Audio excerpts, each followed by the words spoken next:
আকৌ এবাৰ মই ভিডিঅ' কৰি আছোঁ। এয়া টিকৰিকিলা শিৱ মন্দিৰৰ গেট, দুৱাৰমুখ, আৰু এই দুৱাৰমুখৰ মানে ছবিটো আপোনালোকক দি আছোঁ। এয়া বিভিন্ন ধৰণৰ বস্তু বাহানি বিক্ৰী কৰি আছে আৰু ভক্তসকলে আহি ইয়াৰ পৰা বস্তুবিলাক লৈ পেলাই মন্দিৰত প্ৰৱেশ কৰি মহাদেৱক প্ৰণাম কৰি আছে।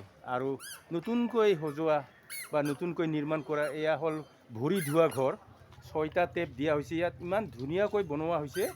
এইটো আৰু আটাইতকৈ আমাক মানে মন্দিৰত সোমোৱাৰ আগত মানে কৰিবলগীয়া কামৰ কাৰণে বহুত ভাল হ'ল, যিহেতু কিছুমানে ভৰি নোধোৱাকৈ মন্দিৰত সোমাই যায়।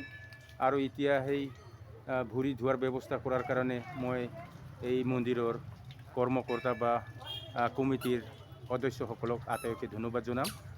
এইটো আমাৰ কাৰণে মন্দিৰত প্ৰৱেশ কৰাৰ কাৰণে ভৰি ধোৱাৰ অতিকৈ মানে দৰকাৰী এই বস্তুটো দিয়া হৈছে। খুব ধুনীয়া। ইয়াত ভৰি ধুই আপুনি ইয়াত মহাদেৱ প্ৰভু গণেশৰ মূৰ্তিত দান দক্ষিণা পূজা পাঠ কৰি আৰু পিছত মানে মন্দিৰত আপুনি আগবাঢ়ি যাব পাৰিব। এয়াই নেম ৰাচং। ধন্যবাদ বন্ধু বান্ধৱসকল।